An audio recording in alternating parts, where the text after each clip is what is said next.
That hurt.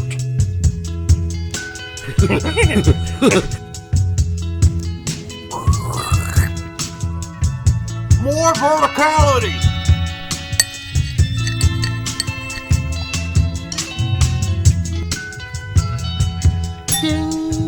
Clear though. Welcome to the Straight Red Card. This is segment 3. And as you know, segment 3 is the most notorious because it's when we're the most fucked up. And I can say that because our introduction's about 26 seconds. And so that's after 30 seconds. So I can say a swear word pretty soon, you know, after the intro is over. So if you're wondering why the intro was longer, that's one of the reasons, because you can't really curse in the first 30 seconds of a video. So if we make the first 30 seconds the intro, no problem, right? Oh, by the way, so last night when I got my taste back, what did I decide to do? I looked up this recipe for Long John Silver's batter for chicken. It's the same for their fish, I believe. I don't think there's any difference. And because I wanted that fluffy but crunchy shit, you know. And then I added extra paprika. But you wanted it on actual fish. Or no, chicken, right? I had chicken. I had like these the fish that sold at Long John Silver's. I had these two beautiful breasts, right? Breasts, couple thighs, chicken breasts. So I had these two beautiful chicken breasts, and I sliced them up about as thin as they do there, and I slathered them in that batter, and I threw it into the fryer, and they came out. And of course, I seasoned them a little bit more than they do. I had way more. They don't even have pepper in their recipe. You're still working back your taste buds. Of course, you have to overseason. Oh, so good, dude. I made my own tartar sauce with the relish and the real pickles and mayonnaise and salt, pepper, paprika with a splash of fucking vinegar, and bam, it was badass. Best meal I have had in 5 days. My actual since I lost my taste. My actual guess wasn't too far off. For whatever reason, I thought that you were looking up the recipe for the cheddar biscuits from Red Lobster. Oh, yeah, I take those two right now that I can taste shit again. Oh, man, it was great. And then the worst thing is, since I've been eating, I've lost 10 pounds in a week. The worst thing is, then about 3 hours later, at like 3 a.m, I woke up and I made myself a big ass hoagie with like a fresh artesian bread and like slabs of ham and salami and lettuce. Covered it with red wine vinegar, salt and pepper, mayonnaise, and a little bit of Dijon. And I had already pre-melted the cheese in the oven onto the bread. So I had American cheese and I had Swiss cheese on the other side, and in between all that I stacked deliciousness. Oh, I love having fucking flavor buds, you know. It's a step up. It's a step up. I miss them. I'm glad they're back. All right, so we've got somebody asked us to pick our 27-man roster because of the Rona and everything. They think it's going to be a bigger roster for the World Cup qualifying team. 27 players. I think goalkeeper's pretty easy, but who'd you have? I had the trio, Three Musketeers: Stephen, Turner, Johnson. Yeah. I don't know who else could work themselves. I mean, Horvath is Horvathing. Yes. So, I mean, unless that changes, he can't even play cup games. I just don't see him making the team. I know what he did. I know the miraculous, penalty kick save.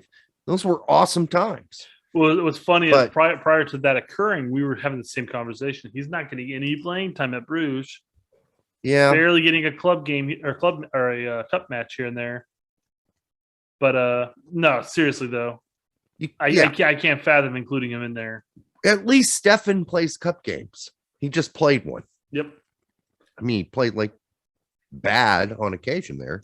But the only thing you can make an argument for would be Johnson. And I know that if you're looking at a competitive roster that you can utilize everybody from, then I guess Johnson would make sense. But I mean, geez, what would the world be that if we had to go through our first and second goalkeeper and rely on our third goalkeeper?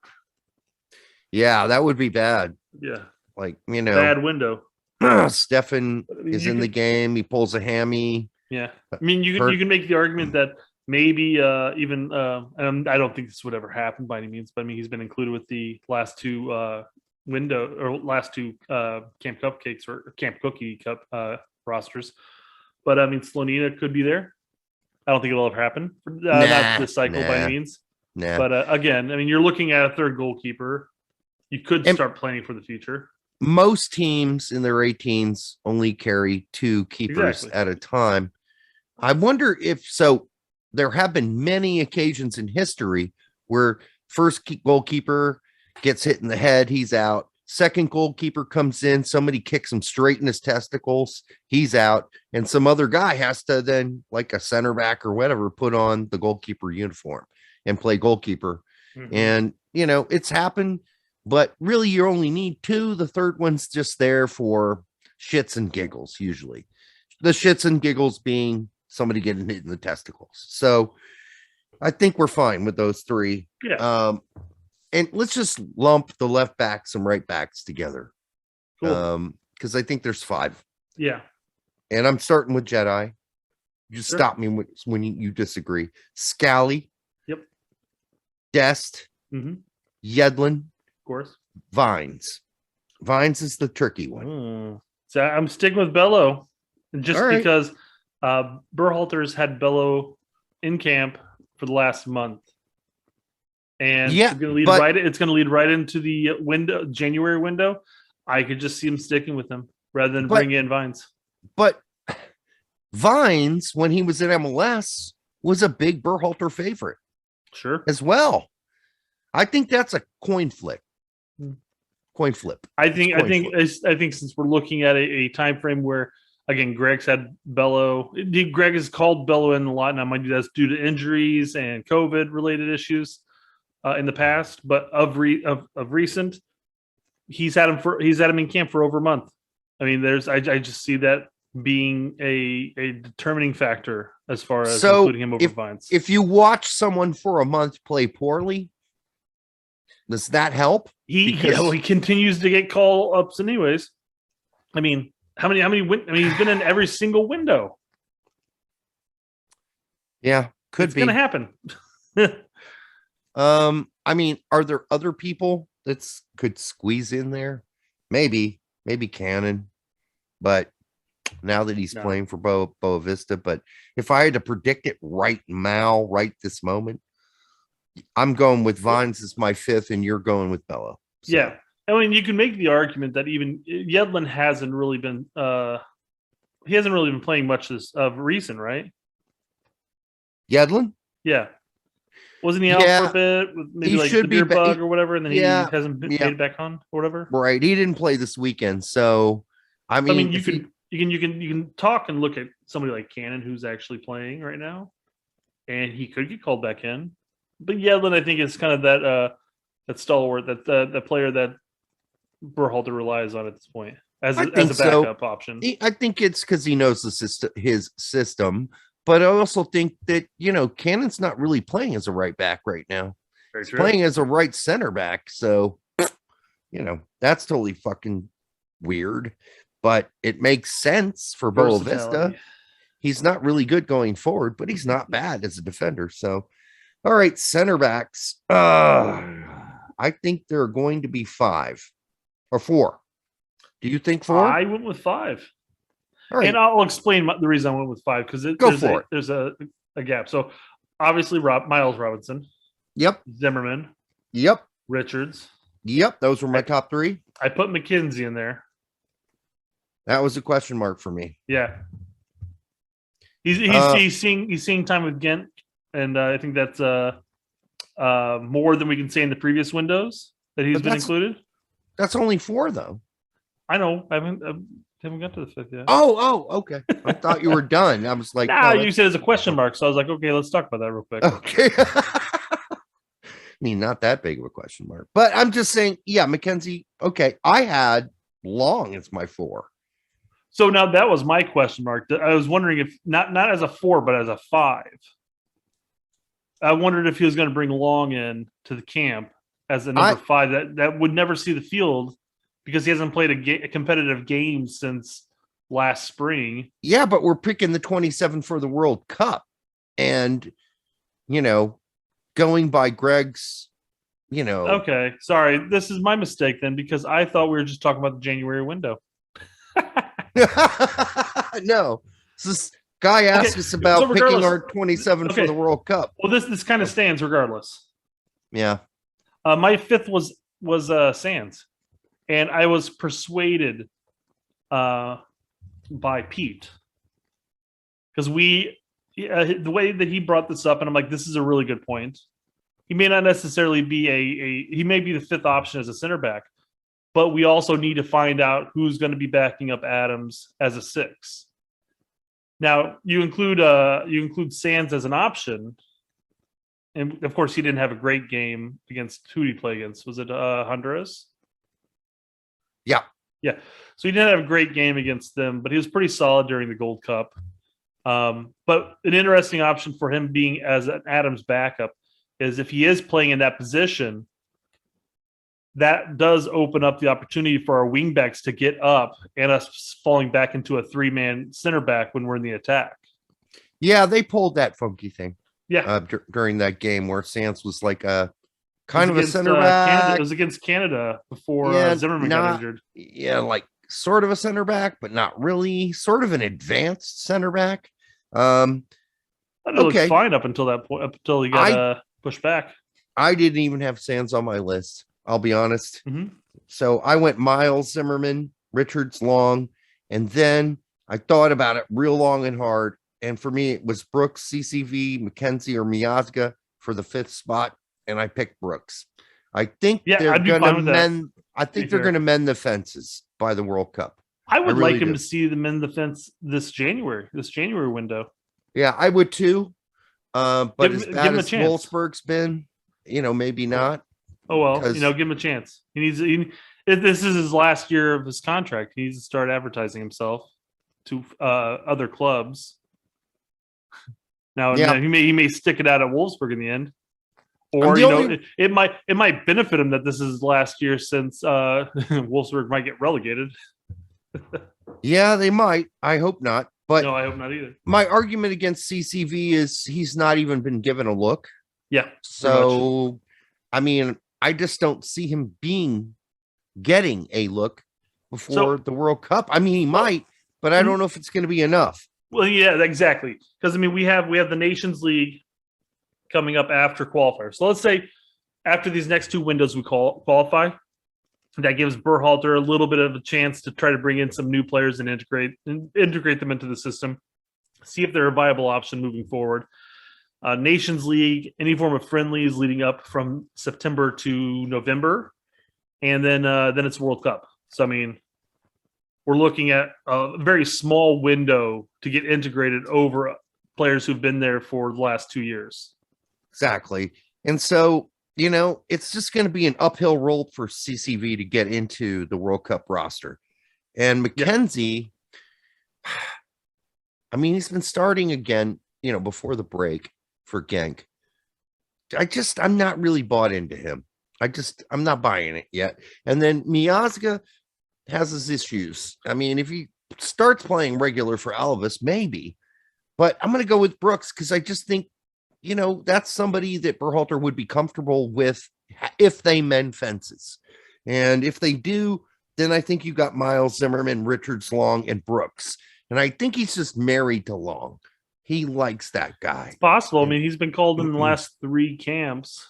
So not played a single minute. I mean, he's still recovering and all. I understand you want to kind of keep him in there because prior to his injury, he was one of our top options. Yeah, unless he gets injured again or plays like shit for New York Red Bulls. Or simply just doesn't recover to the player he was. It's possible. He's just not the same guy he was, but that would be my picks. And your picks. Let's go to holding mid. Adams isn't obvious, obviously. Sure. And then Acosta, I think, makes that team as his backup. Yep. And then the question is there another backup? And I would say there is probably. And I'm just guessing, but I think it's going to be Tessman or Cardoso. Be my guess as the third wheel in that. If it's someone else like you, well, I'm puking. That's all I'm saying. So I'm thinking hopefully between those two, Cardoso or Tessman, I would hope that would be more Tessman. I mean, he's getting time with Venezia, and he's also got the build for that position. I mean, I think he'd be a good option for that. I'd like to see him get brought in soon. I would too. I went with Cardoso as my third, and I put Tessman in the eights. If only I just have my midfield. I don't have it broken down at all. So. Oh, well, let's do it that way then. Because I would talk about the possibility of playing Busio back there because Berhalter's done that in the Gold Cup. He didn't look great back there doing that, but I mean he's capable of playing that role. Not by any means perfect or worthwhile, but I mean Tessman could do that or the 8 too. So how many mids did you bring? I brought 8. I brought 8. Okay. So stop me when I say a name you don't have. Let's go. Adams, Acosta, McKennie, Musa, Leggett, Busio, Tessman, Cardoso. I don't have Cardoso. Who you have? I'm holding out hope that Berhalter brings in Luca De La Torre. Okay. Hoping. I'd be fine with that actually. I really would versatility. He could play back as a 6-2 if need be. He's done it before. Yeah, at least that holding role. I wouldn't necessarily say this, but the holding role. He's done it for Heracles on occasion. When they played him there too. So, I mean, he's capable of doing it, but I mean that would require Berhalter to call him up. And I'm like, between him and Tessman, I mean, if there's only some midfield options that we could not call up on a window so that we can test arguably just as talented, if not more talented players. Yeah. I mean, the only reason I picked Cardoso, honestly, is because Gregg's giving him chances. He's not giving De La Torre any chances. Well, I mean, to be frank on that, he's got the chance during the December camp when it was possible. So I mean, you can make that argument and say, yeah, he was getting a chance, but outside of that, he hasn't called him up yet in any window. Even when he calls up De La Torre, he's like, no, fuck it, you're not playing that much. Sure, but that can be said about a number of players. I mean, how many minutes has Hoppy got in this World Cup qualifying process? Well, that's interesting. So let's get into that. And why don't we just put the wings and center forwards all into one group? It works for me. And again, I guess this is also taking into consideration injury-free. If everybody was included, I'm assuming. Well, this is the World Cup, so we're just going to assume, hopefully, everybody's ready to roll. Everybody's ready to roll. Right, exactly. And I had 1, 2, 3, 4, 5, 6, 7 wingers and center forwards. Why not? Okay. I don't know what you had, but Pulisic is this. It's obvious. Weah, hopefully he gets healthy. He will. Aronson, World Cup, sure. Yeah, absolutely. Yeah. Aronson, yes. Morris, I think he beats Areola out on that spot. I guess it depends on who else we include here. We continue. I have Morris as a question mark in there. Sargent, I think he makes this team. I think it depends. A 27-man roster, I think he should make this team as a winger. I guess that offers the opportunity of a winger 9 alternative. And he can also be a backup center forward. Yeah. Right. So not a bad. I mean, it just depends where his form falls. Yeah, let's continue. I like the way he plays at Norwich. I know he's not scoring. We get hammered for being stands for Sargent. I know. And don't get us wrong. We may defend him on certain things. We definitely call out his bullshit too. We do. I mean, how many times have I said Sargent doesn't have a big enough pair of balls? He doesn't call out his teammates when they don't pass him the ball. He's not enough. He needs he needs to start taking his half chances. A little bit of those two. Those are the key things for me. The fact that there's a play in the cup game where he got the ball in the box and did a beautiful cutback to grow distance between his man and even the man coming back into the box. All he had to do was spin and rip a shot. Mm-hmm. Now, it may not have been the best option, or would have been the best option in that sense, but he immediately looked for somebody to lay it off to because his back's to goal. But you know what? Take a half turn, place it to a corner, get your balls back, man. Yeah, he was definitely looking to pass it off. That's for sure. The fucking weird thing is, not a single moron on his team filled that empty space on the right side of the box. No one said, yeah, I'm coming up and I'm right here in this empty space so you can pass it to me so I can score. So I think his original thought was correct. Get your head up, see if there's an option. No option. Do you think Pookie would have done that? I think Pookie would have just shot that shit. Exactly. Yeah, that's what I'm saying. That's what I want from him. I want him. It's a half chance. But you're a center forward. Start taking those half chances. Yeah, I agree. I mean, be a little greedy, man. Be greedy. And then he finally got the shot off after two overcuts. Yep, drug it wide. Yep. Drug it. Yeah, way wide. And I just, yeah, you're right. Let's see where his balls are come World Cup. I mean, if his balls are back and he's firing on all cylinders, maybe not necessarily scoring every game by any means, but if he's scoring a couple goals here and there, and he's got that drive again, because you saw it when he was back with Bremen, when he went through a drought of scoring, but then halfway through the season, he got a couple goals, and he was like a brand new player. He had his confidence back, and it didn't lead to a bunch of more goals by any means, but it was there. Yeah, so if we get to that point again, I'll be more than happy to include him. And I do love his work ethic and what he brings to the pitch. I just want him to be a striker too. He just needs a tap in or something, something to get it going. Yeah, because his man nuggets are all fucking shrinking at this point. Mm-hmm. And one goal.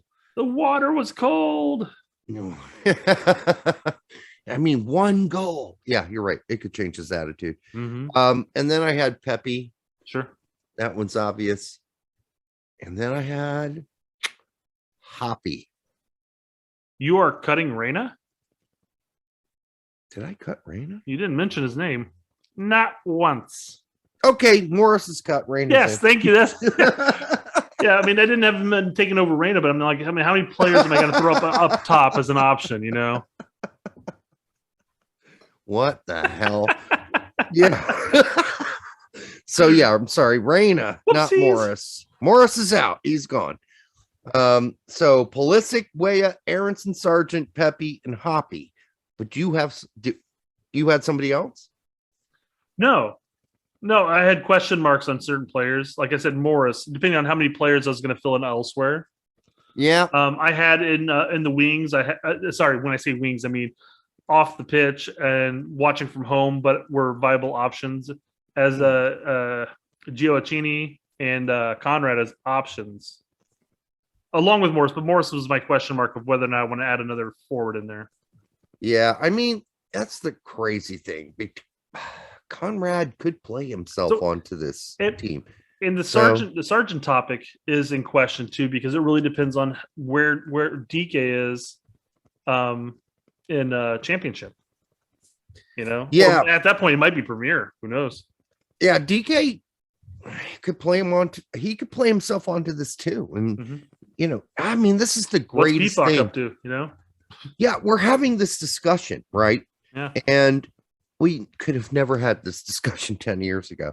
But I mean, we got Pulisic, Weah, Aronson, Morris, Reyna, Sargent, Pepe, Hoppy, Conrad, Areola, DK, Pifok. This is fucking ridiculous. I mean, none of them are the best center forwards in the world. but We've they're never seen forwards. Hoppy as a center forward. I have no idea what you're talking about. But, we've seen Pulisic play the 9 at Chelsea. We've seen Weah play a 9. We've seen Sargent play a 9. Both are serviceable. We've seen Pulisic and Weah Pepe are serviceable, but they're not what we want.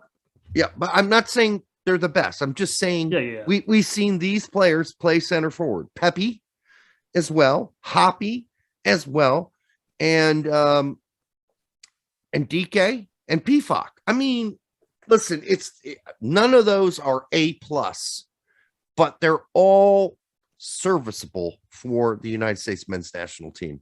So, I mean, the answer to this question really is we really don't know who's going to be in the 27.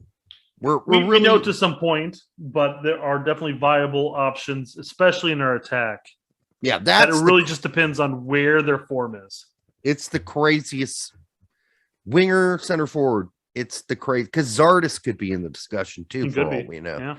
I mean, so it's going to be about who's in form and who's healthy going into that World Cup, presuming we qualify, which we should. So it's a good conversation to have. And yes, this is like pie in the sky shit. But this topic will also be updated as the months go by. Oh yeah, the closer we get to World Cup, the more accurate it's going to be. Yeah. There's no way. I mean, Brett and I are fairly accurate, giving you our predictions on what and who's going to be on the roster when we're a week out from it. Like it's frightening. So, but at this point, if you're asking me to project that far out, I can't do it yet. I've got to watch another 4 months of soccer, 5 months of soccer to know that answer. We got a Winter World Cup coming. So there's plenty of time. Yeah, like I said, we got 2 more windows, so 6 more games. We got Nations League from August to September. And then I guarantee you there's going to be friendlies in there, if not especially the pre-World Cup friendlies. Again, assuming we qualify, but like we talked about, even if let's say the worst case scenario, we get that 4th spot. I guess it's not the worst case scenario, but the worst case scenario while qualifying, let's put it that way. We're still going to be playing New Zealand. So our odds are may the odds be ever in our favor, You don't think Tahiti is gonna make a run for it? A run against New Zealand? We can only hope. No, I don't think so. It's the worst conference in FIFA, and it needs to be abolished. All those teams need to be included into Asia and just get it over with. I mean, New Zealand versus a bunch of micro islands. That's great. That's fantastic. Why don't they just run the same shtick that we do, in the sense that there's a pre-qualification system set up where the smaller islands play each other, and then they work their way up into the group stage, and then there's the Pacific does, or the Asia does the 2 groups, don't they? Yep. So you just have a pre set up, and then those lower rank island nations just sort of fill in the bottom if they've qualified and go from there. That's what we do in CONCACAF. There are a bunch of Caribbean teams and they play a tournament. And then there's a bunch of fucking Central American teams and they play a tournament. Top teams move up. And they could do the same thing by moving Tahiti and others into a micro island tournaments. And then whoever gets out of that qualifies for the next round. Are you giving Asia that other half spot, or are you going to give it to Italy or Portugal? I'd go with Asia. I would. I think there are plenty of European teams in the World Cup already. Give them a playoff spot too. Yeah, I'm with that.